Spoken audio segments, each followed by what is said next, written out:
If I had no real estate, but I knew what I knew now, this is the exact type of property I would buy. I would buy a larger property.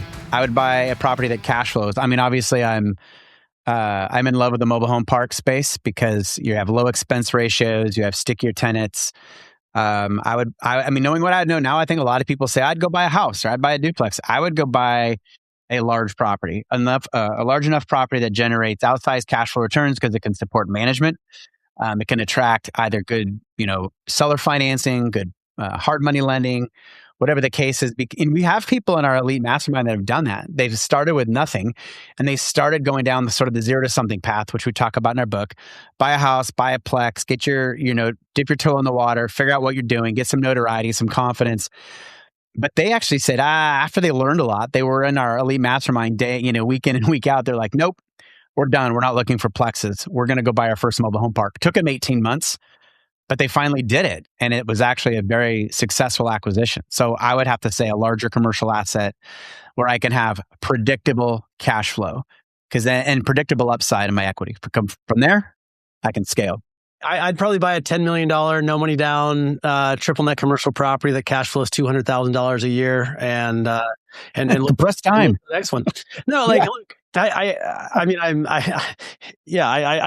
I would sure look for it, but look, I think it's kind of a loaded question because, and I get asked often, like, hey, would you start small or would you go big immediately? Like, I was at a local meetup the other day, and I mentioned how buying commercial properties, buying bigger properties is easier than buying smaller properties. And my own realtor who was there was like, what do you mean? I don't like, what do you mean? And I'm going, well, yeah, like commercial properties are based on NOI. Each commercial property is treated like its own business, right? And so, you can manipulate values if you can manipulate the NOI, meaning like if you could decrease expenses and increase revenue and ultimately increase the bottom line, meaning increasing your net operating income, your NOI, you increase the value of the property significantly.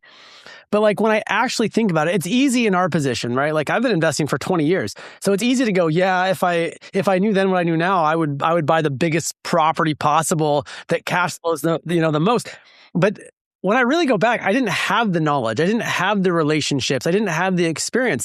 So to be honest, I'm always conflicted because this first deal gave me the confidence to do the next one. The first seller finance deal gave me the confidence to do the next and the next and the next. And not only the confidence, it gave me the confidence and experience. So by the time I transitioned into the mobile home park space, like I own 8 parks today, 9 parks, 8 parks. We just sold one. But that first park, yeah, it was a little intimidating. But once I did that first deal, it gave me the confidence and experience to the next. Same when I moved into the triple net commercial space. Like, yes, there was some level of not nervousness, but it's like you get educated and then you take down that deal and you realize it's all just real estate. And so I look at my portfolio today and it's the easy answer is like, well, yeah, the properties that I most recently bought, I would just try to do that now. But the truth is, I don't actually know because those early deals really do give you the confidence and experience to then go scale into the larger properties. I would like to say, yeah, of course, I would go find a big commercial property, negotiate that. But without the knowledge, without the network, without the relationships, without the experience, I don't know that it's as easy as just saying, yeah, I'd go buy a huge deal for my first deal. Well, I think another way to look at the question is like, what would you do differently looking back, right? I think I sit in the middle.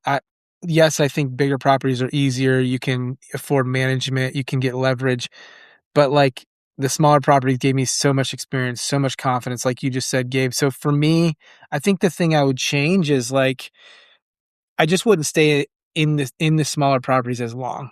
I stayed there for a long time, 10, 13 years, because I didn't understand commercial real estate.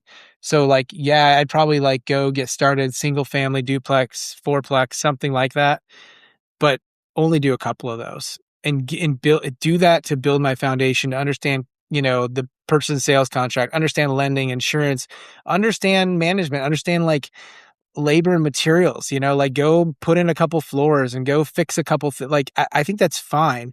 Just don't stay there for a long time. You could do that in a matter of 2 or 3 years and build an extremely strong foundation in the fundamentals and understand down the road when a contractor's ripping you off or a manager's ripping you out, like understanding those fundamentals, I think is good. Just don't stay there forever. Most people get stuck there.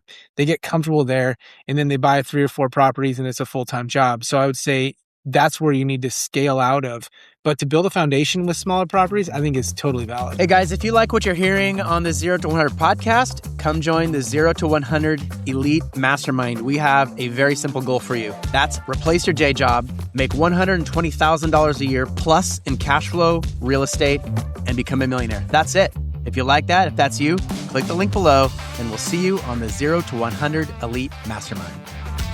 Well, I think also we're talking about what I know now. That's also a loaded statement because, yeah, you can read all of the books and people do that. They listen to the podcast, they read the books, they understand larger properties, they understand how to manipulate the net operating income, grow value. But sort of that unspoken education is the mindset piece, right? And so you're right. Like I could have all the textbook knowledge, all the academic knowledge, essentially. It's like a doctor, right? You go to med school, you have all the fundamentals and the knowledge, but like you get in the OR, you're not just going to, rip someone open. So what we have looking back in hindsight, you might, is the hindsight is like, or the mindset. Like I know, like the sixth sense, understanding the larger properties, expanding. Like if I was to go buy 1,000-unit portfolio right now in one transaction, I'd be stretching. I'd know the fundamentals. I would know the techniques. I would know the strategies. But from a mindset perspective, you would hesitate a little bit because you don't have that. So not to backtrack my initial answer, because technically, if you want to scale a real estate portfolio fast and you want to grow to several hundred or thousands of units and create millions of equity and life-changing cash flow, you're not going to do that in single-family houses and plexes. And people that listen to this might disagree. I feel like I just made such a good point and made your answer sound stupid is what really happened. So I think you are backtracking. You're a legend in your own mind, Mitch. You're a legend in your own mind, buddy. Hey, I want to add.